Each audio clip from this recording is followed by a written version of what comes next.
So in this video, I thought we'd go over what you need to know for voltage, amperage and resistance within a circuit, and the main things that will underpin your knowledge, especially at a 3.1, 3.2 CSWIp level.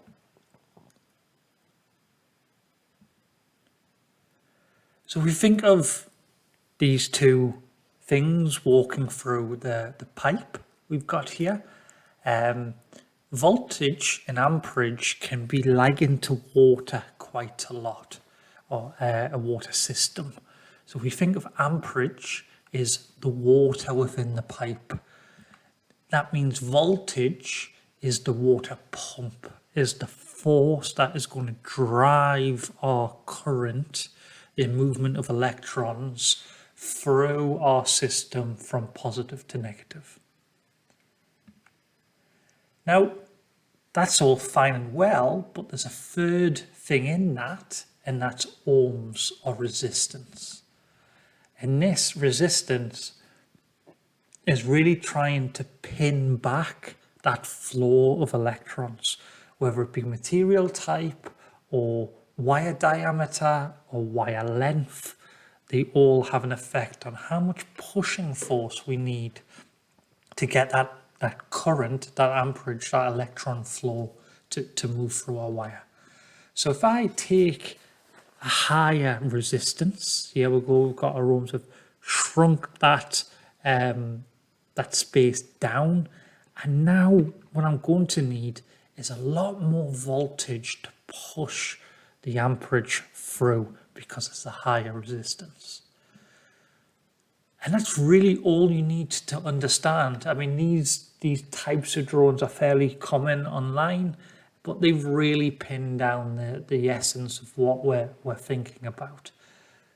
Voltages are pushing power. Amperage is our flow, or a thing we're trying to move. And ohms is the resistance fighting against that passage of the amperage.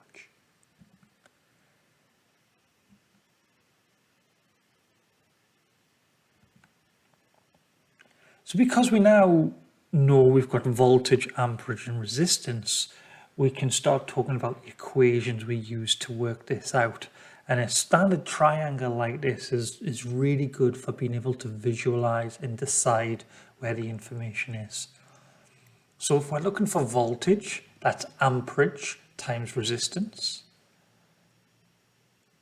Amperage is voltage divided by resistance, and resistance is voltage divided by amperage.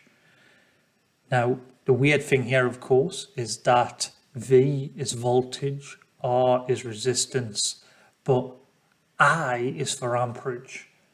Well, that's because of this guy, Andre Marie Ampere, who used I as his mathematical denote for amperage at the time. And you know, he coined the concept, so I guess he can call it whatever he wants. But using these, we can kind of try to find, if need be, the different levels of things within our circuit.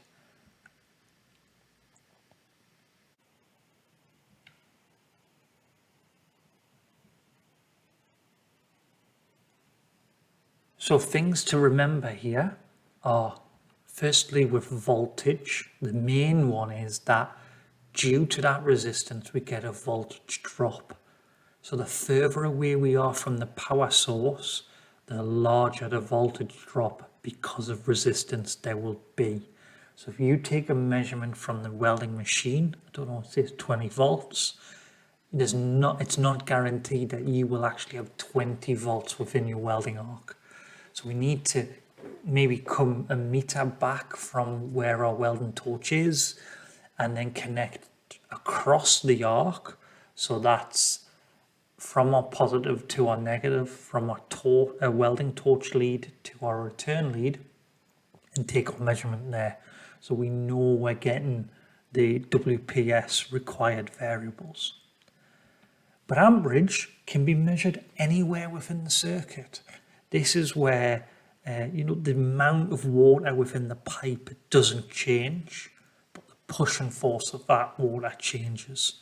So you can hook up to that wherever you need to be, and you should be able to get a decent reading all the time. And that only really leaves us with resistance. So resistance is really, we can purposely use that to help us. And that's in something like a welder's choke within the dip transfer mode, which we've got a video here above. And this is going to help us remove that peak amperage and therefore reduce weld spatter.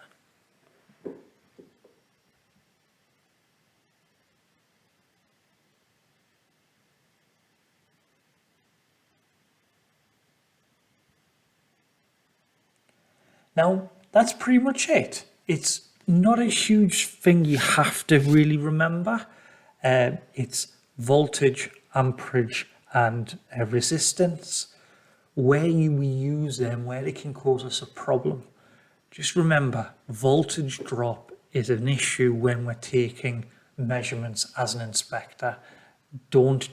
If you're welding over long leads, long distances from your power sources, don't just take the measurements from the power source, because there's a good chance that's not what you're really seeing. And with that is just a very short video today. I'll leave it there. So I hope you all stay safe and good luck with your studies.